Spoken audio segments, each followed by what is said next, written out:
तो बच्चों, आज हम पढ़ने वाले हैं क्लास 8 का एक चैप्टर फैक्टराइजेशन। क्लास 8 के अंदर इस चैप्टर में पढ़ना है हमें फैक्टराइजेशन, मतलब किसी भी नंबर या अलजेब्रा का फैक्टराइजेशन कैसे करते हैं, फैक्टर क्या होता है। इस चैप्टर को हम इससे पहले क्लास 6 में पढ़ चुके हैं ऑलरेडी।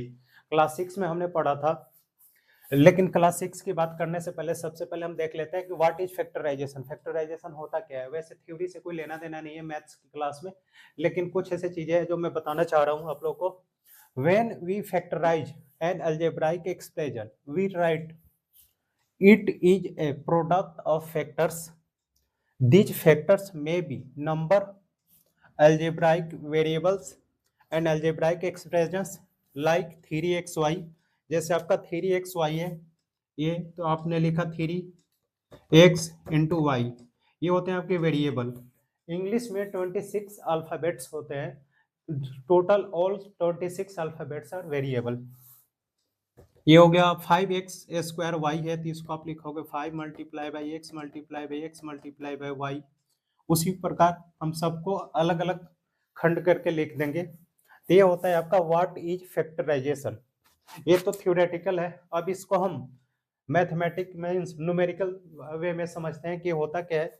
इससे पहले हमने क्लास 6 में पढ़ रखा है फैक्टराइजेशन के बारे में, पढ़ा है ये चीजें,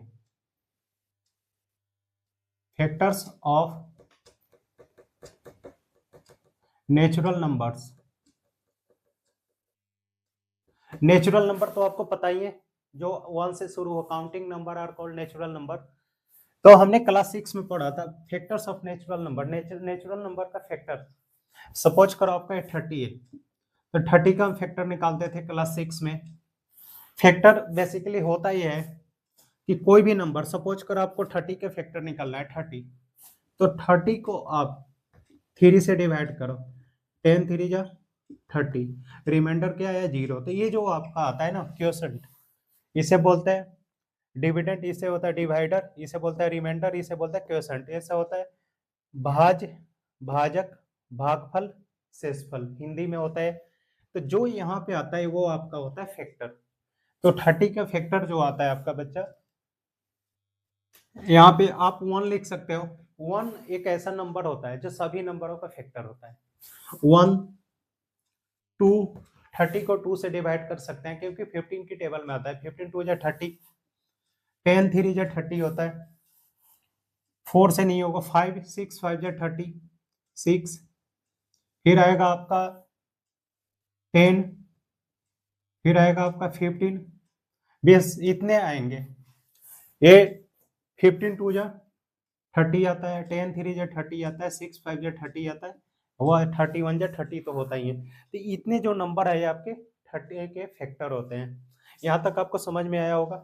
ये हम पढ़ते हैं क्लास 6 में हम पढ़ के आए हुए हैं, लेकिन अब हम क्लास 8 में जो पढ़ने वाले हैं, यहाँ तक तो बेसिक था। एक चीज और आपने पढ़ा होगा, प्राइम फैक्टर। प्राइम जैसे प्राइम मिनिस्टर, प्रधानमंत्री। तो इन फैक्टरों में प्राइम फैक्टर मीन्स इसमें प्रधान फैक्टर कौन सा है, मेन। तो आप निकालोगे 30 2 3 5, इन तीनों की मल्टीप्लाई करके देखोगे आप, 2 3 जा 6 6 5 जा 30।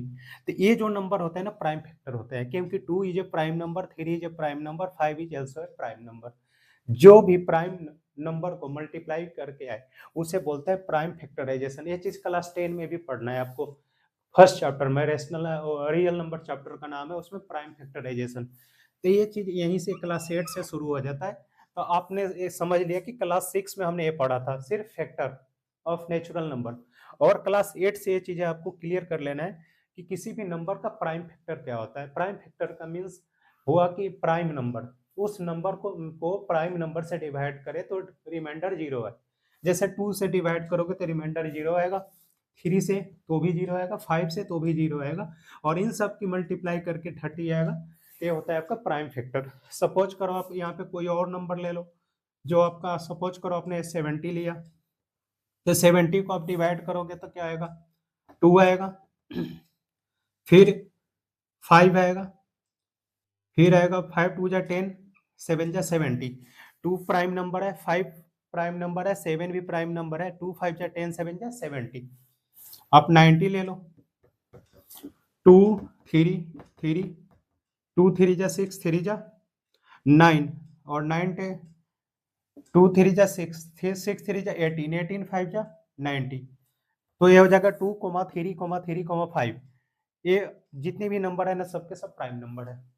तो ये होते हैं आपका प्राइम फैक्टर। क्लास 8 में हमें यही पढ़ना है बच्चे। तो ये तो था आपका नंबर का, कि नंबर को हम फैक्टर निकलते हैं तो इसे बोलते हैं प्राइम फैक्टर्स। इसे बोलोगे प्राइम फैक्टर्स। लेकिन अगर यही अलजेब्रा के केस में हो, सपोज करो आपका ये 3 है, x है, y है, 3x y, तो इसको आप ऐसे लिखोगे 3 इंटू एक्स इंटू वाई, तो आप इसे प्राइम फैक्टर्स नहीं बोलोगे। अलजेब्रा के कंडीशन में आप इसको प्राइम फैक्टर नहीं बोलोगे, इसको एक दूसरे नाम से जाना जाता है। ये ऑब्जेक्टिव में आता है। बड़े बड़े कॉम्पिटिटिव एग्जामिनेशन में देखोगे SUET जो आजकल हो रहा है, उन सब में पेपर में आ जाते हैं 1 मार्क्स के क्वेश्चन में। अगर आप 8 क्लास में ये चीजें ढंग से पढ़ लोगे कॉन्सेप्ट के साथ, तो आगे 9 10 या किसी भी कॉम्पिटिटिव एग्जाम में आप प्रॉब्लम नहीं होने वाला। तो प्राइम फैक्टर होता है सिर्फ नंबर के कंडीशन में। अलजेब्रा के कंडीशन में क्या होगा मैं अभी इसके बाद बताने वाला हूं। हमने जैसा कि देखा था कि नंबर में क्या होता था और प्राइम फैक्टर क्या होता था। अब अगर बात करें factors of algebraic expressions, suppose करो आपका फैक्टर्स है 5x² y है, आप इसका फैक्टर ऐसे निकालोगे ना 5 इंटू एक्स इंटू वाई। तो जो ये आपके x इंटू वाई होंगे, इसे आप प्राइम फैक्टर्स नहीं बोलोगे, ये चीजें नहीं बोलोगे। इसे आप बोलोगे एक इरेड्यूसिबल फैक्टर्स, इसे बोलोगे आप इरेड्यूसिबल फैक्टर्स। ये बहुत ही इंपॉर्टेंट है, कॉम्पिटेटिव एग्जाम में पूछे जाते हैं, जहाँ पे बच्चे भूल जाते हैं। बहुत से बच्चों को ये चीज पता नहीं होता है। तो हमेशा याद रखना कि अलजेब्राइक एक्सप्रेशन में जो अलजेब्रा का फैक्टर होता है उसे आप प्राइम फैक्टर नहीं बोलोगे, इरेड्यूसिबल फैक्टर्स बोले जाते हैं। और जब हम नंबर की बात करें तो उसमें जो भी होता है जो प्राइम नंबर से डिवाइड होता है, जैसा कि मैंने बताया था 30 का 2 3 5, तो ये जो नंबर होते हैं क्या होते हैं प्राइम फैक्टर्स होते हैं। ये प्राइम फैक्टर्स होते हैं क्योंकि प्राइम नंबर होते हैं, और ये अलजेब्रा का वेरिएबल होता है, इसलिए इसे बोलते हैं इरेड्यूसिबल फैक्टर्स। इन दोनों में यही फर्क होता है। ये आपका था 14.1 का इंट्रोडक्शन इतना। इसके बाद हम एक्सरसाइज शुरू करेंगे 14.1 का क्वेश्चन नंबर 1।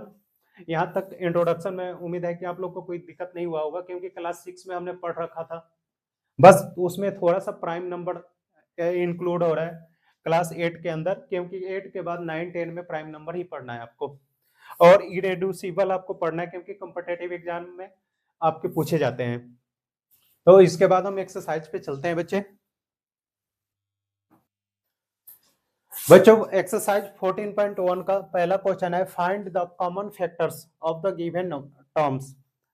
आपको कॉमन फैक्टर निकालना है। कॉमन फैक्टर को हिंदी में कहते हैं उभयनिष्ठ। उभयनिष्ठ का मतलब हुआ जो दोनों में, अगर दो टर्म है जो दोनों में हो, जो दोनों के अंदर है। जैसे हम कोई बात बोलते हैं कि आज मेरे पास बाइक है, एक और लड़का है उसके पास भी बाइक है, तो कोई बोलता है, आपने सुना होगा कि ये तो कॉमन है। कॉमन का मतलब सभी के पास है, जो सब लोगों के पास है वो आपका कॉमन है। तो वैसे ही इन दोनों नंबर के, ये जो दोनों टर्म है, इन दोनों टर्म के अंदर जो फैक्टर आएगा अगर दोनों में सेम हो वो आपका कॉमन है। कॉमन समझ में आया होगा क्या होगा? कॉमन वो होता है जो सब में हो, इसमें भी हो और इसमें भी हो। अब आपका यहाँ पे दिया हुआ है 12x 36। इसको लिखने के कई एक तरीका होता है। हम चाहें तो 12x को पहले लिख के या और 36 को पहले, या आप ऐसे भी लिख सकते हो। ये 12 है तो 12 को आप लिख सकते हो 4 multiply by 3 multiply by X, comma, क्योंकि 4 3 जा 12 इंटू एक्स 12x। ये 36 है तो 4 मल्टीप्लाई बाई 3 मल्टीप्लाई बाई 3, 4 3 जा 12, 3 जा 36।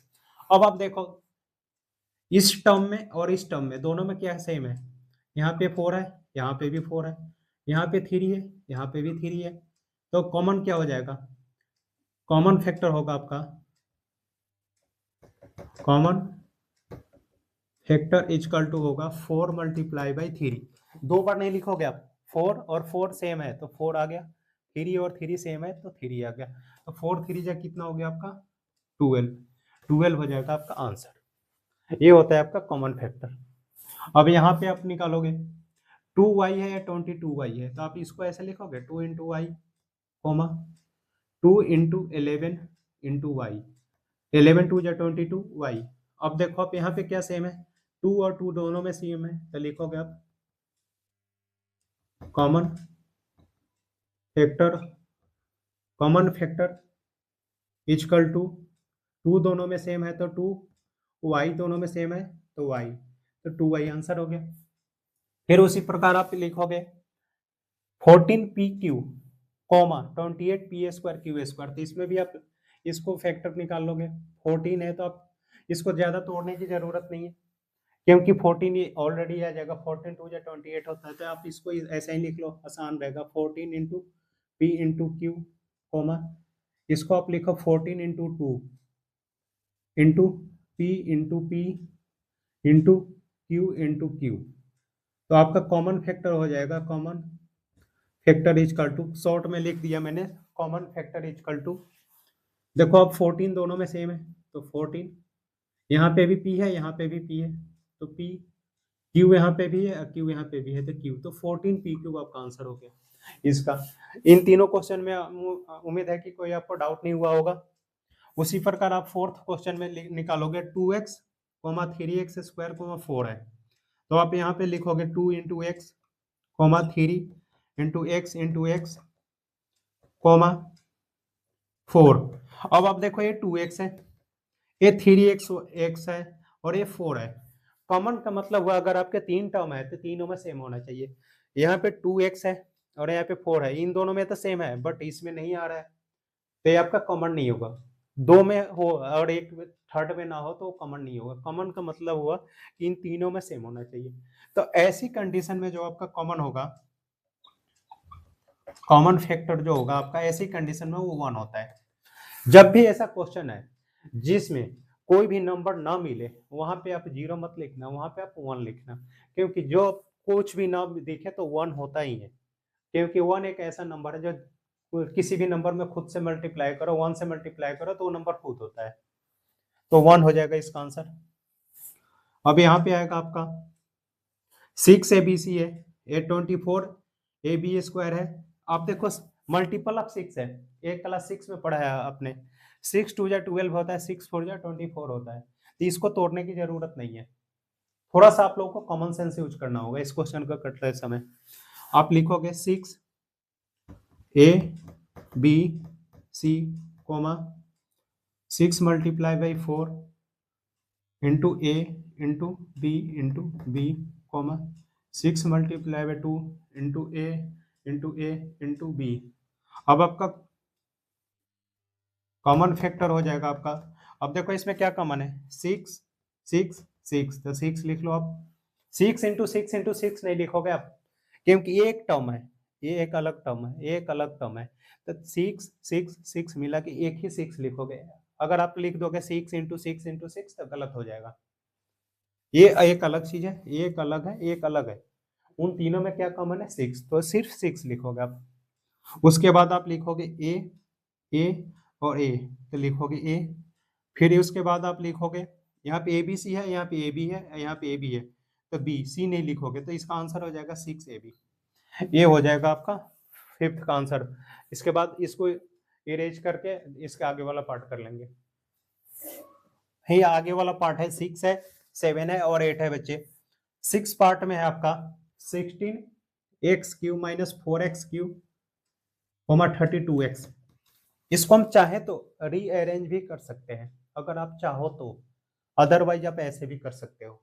अगर थोड़ा सा मैथ्स आपको अच्छे से आता है तो आप इस पे भी कर सकते हो, या रीअरेंज कर सकते हो। ऐसा इसलिए कि 4 है, 4 4 जा 16 है और 4 8 जा 32 है, तो हम रीअरेंज भी कर सकते हैं, ऐसे भी कर सकते हैं।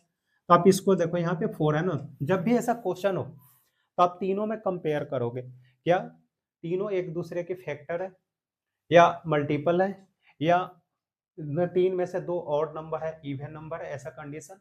उसके बाद तो हमने देखा कि इन तीनों में सबसे छोटा नंबर क्या है, 4।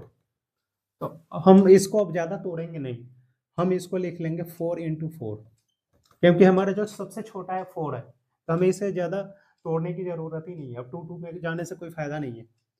और यहाँ पे x की पावर 3 है, तो आप इसको ऐसे लिख सकते हो, into x into x into x, means x को 3 बार, comma -4 into x into x into x, comma 4 into 8 into x.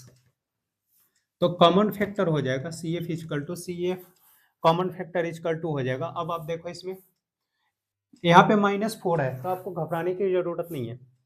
आप यहाँ से 4 को देखोगे, आप 4 4 4, तो यहाँ पे आप लिखोगे 4। आप माइनस को नेग्लेक्ट कर दोगे, क्योंकि माइनस यहाँ नहीं है और यहाँ नहीं है। ठीक है, सपोज करें आपका -1 है और इंटू 4 है, तो -1 को 4 से मल्टीप्लाई करेंगे तो -4, तो हम यहाँ से 4 तक कॉमन ले सकते हैं ना। तो उसी प्रकार हम यहाँ से 4 कॉमन ले सकते हैं, -1 यहाँ पे रह जाएगा आपका। तो यहाँ से 4 आया, यहाँ से 4 आ गया, यहाँ से 4 आ गया आपका। अब बचा आपका जो रह गया, उससे हमें कोई मतलब नहीं है, हमें कॉमन फैक्टर से मतलब है। हमें x चाहिए, x चाहिए और x चाहिए, क्योंकि यहाँ पे सिंगल x है, तो आपका आंसर हो जाएगा 4x। आया होगा आपको समझ में। हमें जो नंबर रह गए उनसे कोई लेना देना नहीं है, हमें सिर्फ कॉमन फैक्टर बताना है, कॉमन फैक्टर जो तीनों में सेम हो। तो यहाँ पे 4, यहाँ पे 4, यहाँ पे 4, 4 आ गया, और यहाँ पे सिंगल x है, तो यहाँ पे 3 तो है, यहाँ पे 3 है, तो हम यहाँ पे सिर्फ एक x ले देखेंगे, यहाँ पे एक x, तो यहाँ पे आ गया आपका x, तो ये हो गया 4x। उसके बाद आता है आपका ये 7 पार्ट, 10 PQ 20 QR 10 RP, बिल्कुल 10 का मल्टीपल है, 10 2 जा 20, 10 3 जा 30, तो आप लिखोगे 10 PQ, 10 multiply by 2 QR, 10 multiply by 3 RP। अब आप कॉमन फैक्टर निकालोगे इसका, तो आएगा 10 10 10, तो 10 तो पहले ही लिख लो आप। यहाँ पे P और Q है, यहाँ पे Q और R है, मतलब कि यहाँ पे P है और Q है, और यहाँ पे Q है R है, तो Q तो दोनों में सेम है, और यहाँ पे R और P है, मतलब ये आपका जो वेरिएबल जो है ना, तीनों में सेम नहीं हो रहे हैं। यहाँ पे RP है, यहाँ पे QR है, मीन्स R और R इन दोनों में सेम है, और यहाँ पे PQ है, तो यहाँ पे QR है, तो Q इन दोनों में सेम है। बट 10 एक ऐसा नंबर है जो यहाँ भी है, यहाँ भी है, यहाँ भी है, तो इसका आंसर होगा आपका 10। अब उसके बाद ये आ गया आपका आखिरी पार्ट। यहाँ पे देखो आप, सही है, ये आपका ऑड नंबर है, ये इवन है और ये इवन है, फिर भी 3 2 जा 6 होता है, लेकिन 10 नहीं होगा, तो आप यहाँ पे इसको तोड़ोगे, तो ये तो 3 3 ही रह जाएगा आपका, इंटू एक्स इंटू वाई की पावर 3 है, तो y 3 बार, comma 2 multiply by 5 multiply by x into x, क्योंकि x 3 बार है, y इंटू वाई 2 बार है, कोमा, ये कोमा होगा 2 इंटू 3, 2 3 जा 6, फिर हो जाएगा आपका x इंटू वाई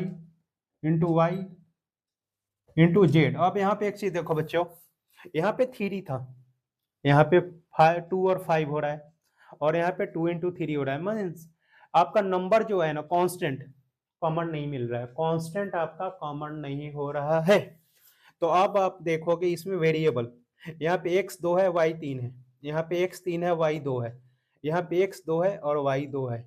इसका मतलब ये हुआ कि यहाँ पे y 2 है, यहाँ पे y 2 है, और यहाँ पे y 3 है, तो y तो 2 हम कॉमन कर लेंगे, यहाँ पे x 2 है, यहाँ पे x 3 है, तो यह इसका जो कॉमन फैक्टर होगा बच्चे C F equal to x square और वाई स्क्वायर, ये होगा इसका जो कॉमन फैक्टर होगा, एक्स स्क्वायर और वाई एक्स स्क्वायर होगा, मतलब एक्स दो और एक्स दो, फिर वाई दो और वाई दो, तो इसका कॉमन फैक्टर से वेरिएबल बनेंगे एक्स स्क्वायर वाई स्क्वायर। तो ये था क्वेश्चन नंबर 1 का आखिरी पार्ट 6। द फॉलोइंग एक्सप्रेशंस, मतलब इस एक्सप्रेशन दिया हुआ है, वहाँ पे एक्सप्रेशन होता है जो मोर देन वन टर्म को एक्सप्रेशन बोलते हैं, जो प्लस या माइनस साइन के साथ हो, जैसे प्लस या माइनस या प्लस साइन के हो, ये अलजेब्राइक एक्सप्रेशन कहलाएंगे बच्चे। लेकिन अगर सिर्फ एक होता तो उसे अलजेब्राइक टर्म बोलते।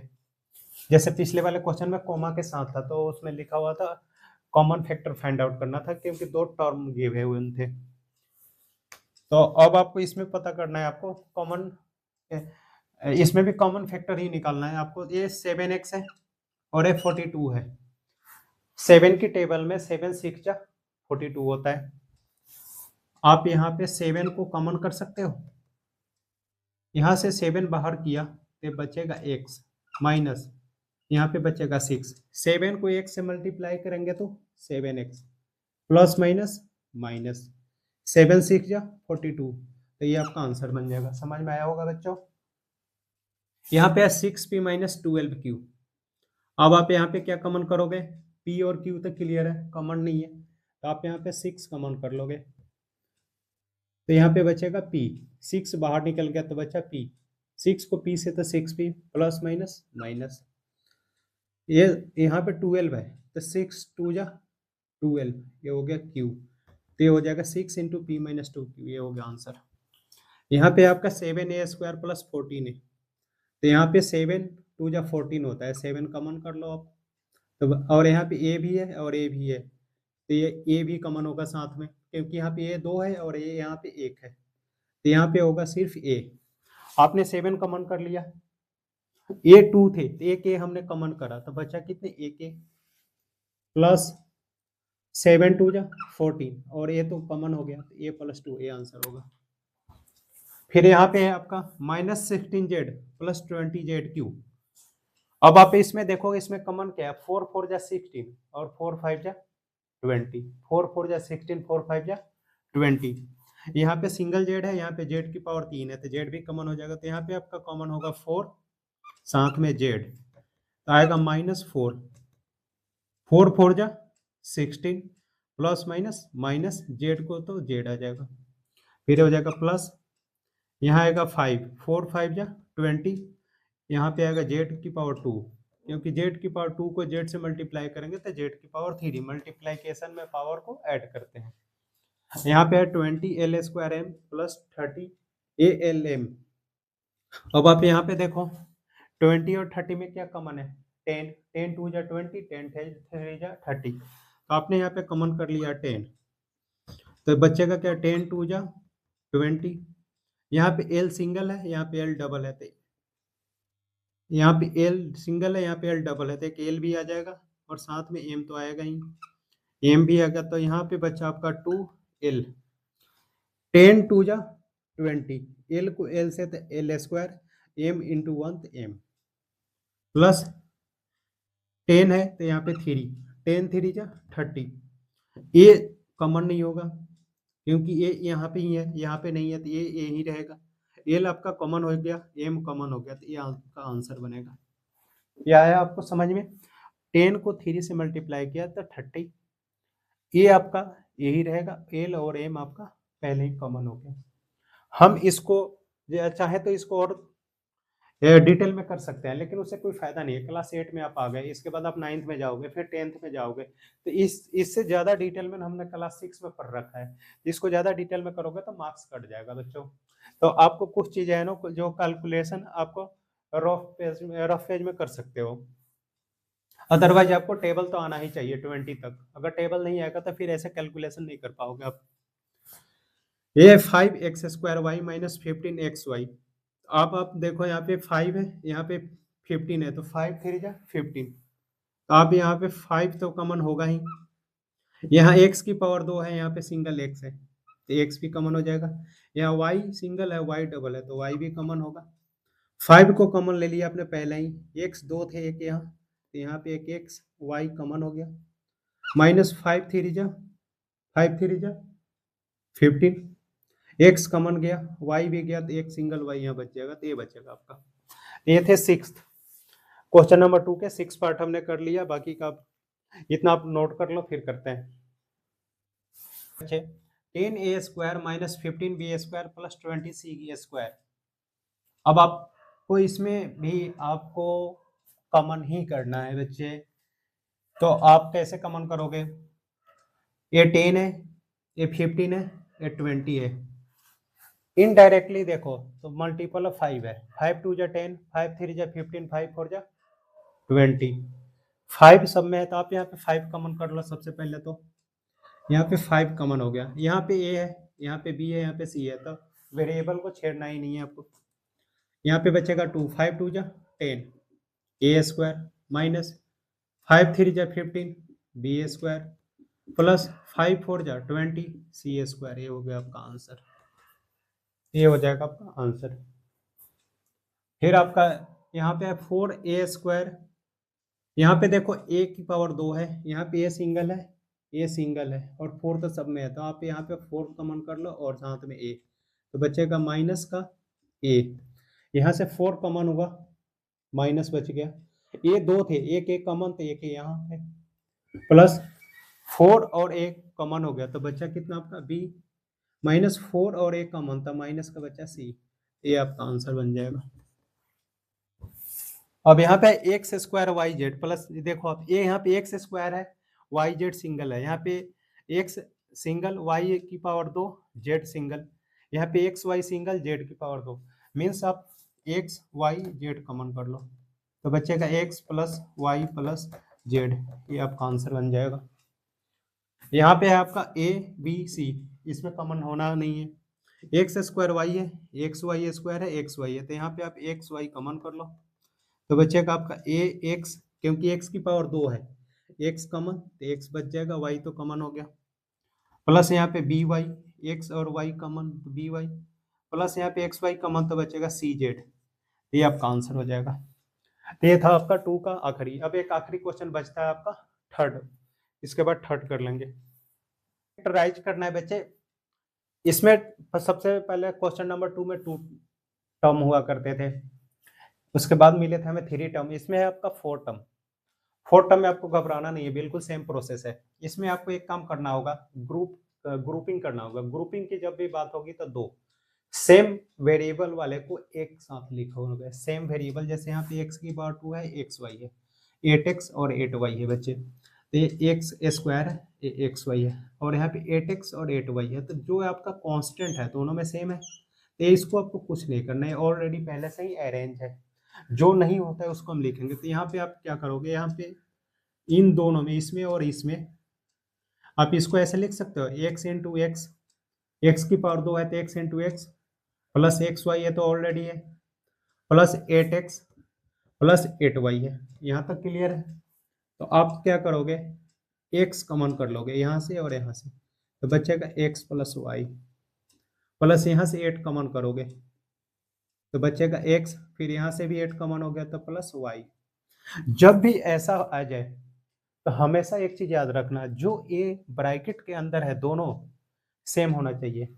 ये वाला ब्रैकेट और ये वाला ब्रैकेट जब दोनों सेम हो तो इसको पहले लिखोगे x प्लस वाई, हमेशा इस ब्रैकेट को आप पहले लिख लिया, और बचा क्या, x प्लस 8, तो लिखोगे आप x प्लस 8, ये आपका आंसर बन जाएगा।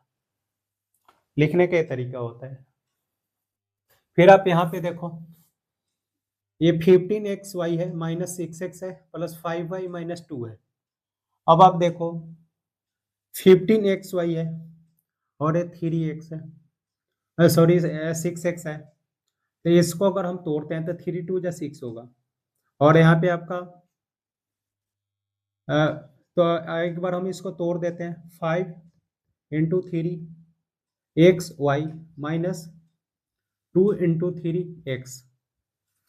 15 को हमने लिखा 5 इंटू 3 एक्स वाई तो है ही, 6 को लिखा 2 into 3 x plus 5y minus 2। यहाँ तक समझ में आया होगा आपको। अब आप देखो यहाँ पे 3 इंटू 2 है, ऐसा मैंने इसलिए लिखा कि जब आप ग्रुपिंग करोगे तो आपको पहले दिक्कत होगी। मैं तो कर सकता था क्योंकि इसका और इसका ग्रुपिंग बन रहा था, लेकिन बहुत से बच्चों को ना ग्रुपिंग में प्रॉब्लम आती है। तो अब आप देखो कि जब आप कॉमन लोगे तो यहाँ पे 3 है, 2 है, और यहाँ पे 5 और 3 है, तो इसका जो ग्रुप बन रहा है किसके साथ, इसके साथ बन रहा है। तो आप इसको और इसको एक साथ लिखोगे ऐसे, 5 into 3 x Y plus 5y, इसको पहले लिख लो और इसको यहाँ पे लिख लो -2 × 3 x -2, ये हो गया। अब ग्रुप, इसे हम बोलते हैं रीअरेंज करना। हमने स्थान को साइन के साथ ही आगे पीछे कर दिया। अब आप इसमें कॉमन कर सकते हो, यहाँ पे 5y है, यहाँ पे 5y है, तो 5y कॉमन कर लिया आपने, तो बचेगा क्या, 5 और y कॉमन, तो बचा 3x प्लस 1।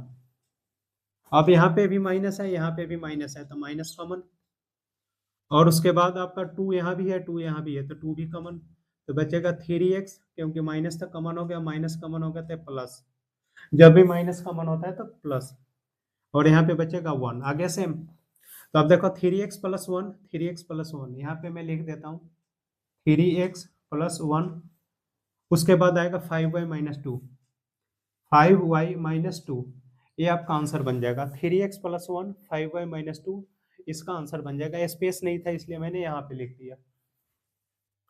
अब आपका है ये part ax plus by minus ay। अब देखो आप यहाँ पे x अगर का इसमें अरेंज करने की जरूरत नहीं है, आप यहाँ पे x कॉमन कर लो सीधे, ax है bx है, x कॉमन तो बचा a plus b, minus y common तो बचा a प्लस बी। माइनस जब कॉमन हुआ तो ब्रैकेट, जब ब्रैकेट को आप ओपन करोगे तो देखो माइनस वाई और a मिलके minus a y, plus minus minus b और y मिलके बी वाई। अब यहाँ पे भी वैसे ही, पहले ब्रैकेट को लिखो आप a प्लस बी, फिर उसके बाद लिखो x माइनस वाई। अब हम इसको लिखेंगे, इसमें आपको रीअरेंज करना होगा क्योंकि 15 है, 5 × 3 और 3 3 जा 9, और ये 5 × 3 है 25, इसका जो ग्रुप बनेगा इसके साथ, और इसका ग्रुप बनेगा पार्ट है 15 P Q plus 15 plus 9 Q plus 25 Q.